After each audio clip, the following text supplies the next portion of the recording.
Mary Holland was a 42-year-old woman who had lived most of her life in the small town of Riverside.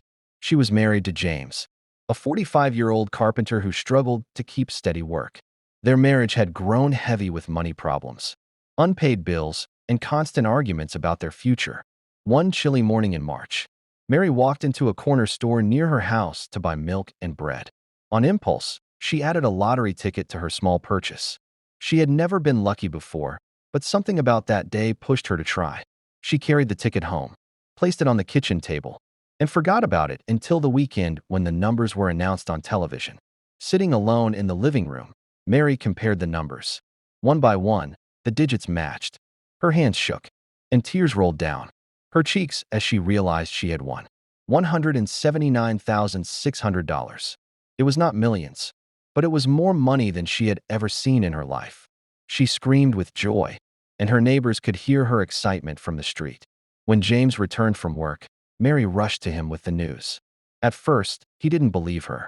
He laughed, thinking it was one of her jokes. But when she showed him the ticket and the winning numbers, his face changed.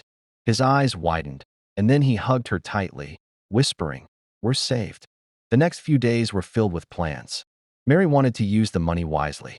She spoke about paying off their debts, fixing the roof, and saving for their children's education. She even dreamed about starting a small bakery, something she had always loved. But James's mind went in another direction. He spoke about buying a new truck, traveling, and living bigger than they ever had. Friends and relatives soon learned about Mary's win. Some came with congratulations, others with requests. A cousin asked for a loan. An old friend called after years of silence. And even strangers looked at Mary differently. She enjoyed the attention at first, but she also began to feel pressure. Everyone seemed to want a piece of her luck. At home, the arguments with James grew sharper. He wanted quick spending. She wanted careful planning. He accused her of being stingy, while she accused him of being reckless. Their voices rose late at night. Neighbors overheard shouting, and sometimes James stormed out of the house in anger. Still, Mary tried to hold on to her joy. She carried the winning ticket in a small envelope and kept it hidden in her bedroom drawer. She told herself the money was her chance to change her life, not destroy it. But she did not see how envy, greed, and mistrust were already circling around her. 10 days after the win, the town of Riverside would wake to shocking news. Mary, the woman who had found sudden fortune, would be found dead. But on the day she first held the ticket, she could not imagine that her good luck would end in tragedy. After the lottery win, Mary's home felt less like a place of celebration and more like a battlefield. At first, she had thought the money would bring peace to her life. But each passing day showed her how wrong she was. James began acting differently. He stayed out late, spending time in bars, telling people he was about to be rich. He bought rounds of drinks on credit, promising he would soon pay.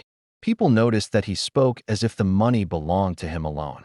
Mary felt her chest tighten each time she heard a rumor of her husband bragging. At home, the arguments grew louder. Mary wanted to secure the money in a bank account under her name, until they decided together how to use it. She knew her husband's habits. He was impulsive, quick-tempered, and careless with money. But James refused. He demanded control, shouting that he was the man of the house. One night, during a heated quarrel, he slammed his fist on the table so hard that a plate broke in half. Mary trembled but held her ground.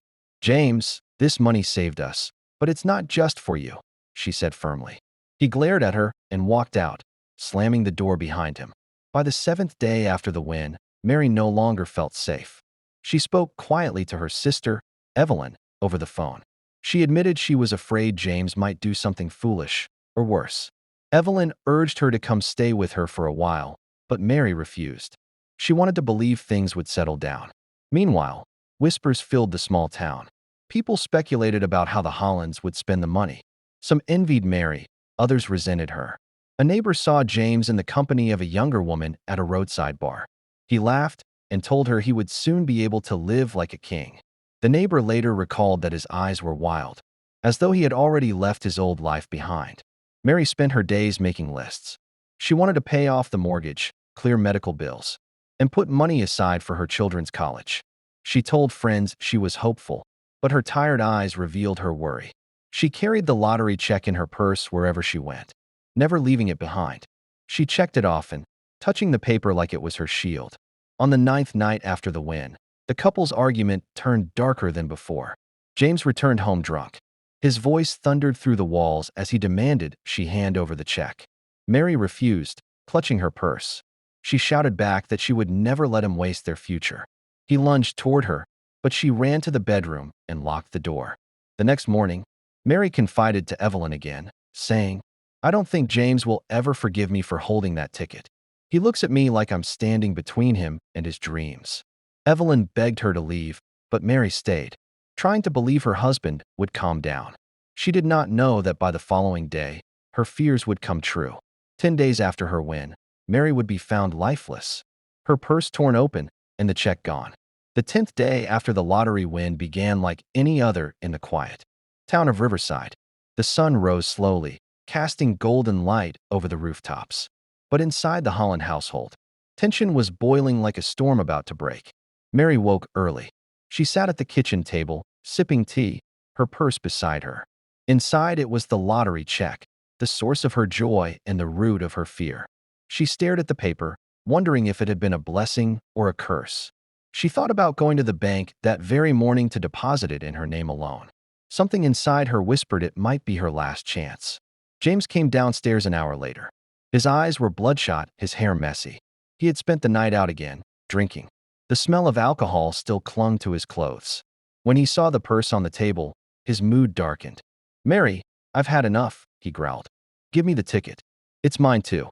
Mary's hands shook, but her voice was steady. "This money is for the family, James. I will not hand it over for you to waste." Her refusal set him off. He slammed his fist against the wall, then grabbed the purse. Mary pulled it back fiercely, clutching it to her chest. A terrible struggle began in the kitchen. Chairs toppling, dishes crashing to the floor. James's anger had crossed a line from shouting to violence. Neighbors later said they heard Mary scream. The sound was sharp and filled with fear. A few minutes later, a series of loud cracks echoed through the morning air. 15 shots. The sound carried down the street, sending birds flying from the trees. When silence followed, the neighbors rushed out. What they saw would remain etched in their minds forever. Mary lay on the kitchen floor, her body riddled with bullets, her white blouse soaked in blood. Her purse was torn open beside her, the envelope with the lottery check missing. James was gone. The police arrived within minutes, alerted by frantic calls. Officers secured the house, stepping carefully around the shattered remains of Mary's final struggle. Detectives began their work, photographing the scene, marking bullet casings scattered across the tiles. It was clear that the attack had been fueled by rage. No mercy had been shown, 15 bullets fired into her body. As the investigation unfolded, suspicion quickly fell on James. Witnesses confirmed the endless arguments. Neighbors had heard shouting almost every night since the lottery win. A bartender remembered James, boasting about new money and a fresh start with a different woman. And now, he had vanished without a trace. The town was stunned. People whispered that the lottery had cursed Mary instead of saving her. In just 10 days, she had gone from a struggling wife to a woman of fortune, and then to a victim of brutal greed. Police launched a manhunt for James, tracking his movements through nearby towns. Reports claimed he was seen heading toward the state border, carrying a black duffel bag. Inside it, detectives believed, was the check stained with blood. For Mary, the money she had dreamed would change her life had instead cost her everything. Her death became a story repeated in hushed tones, a warning that sudden fortune can bring not only joy but also danger, envy, and betrayal. The final tragedy was clear. The woman who had prayed for luck had found it. But in the end, it was that very luck that delivered her to her grave.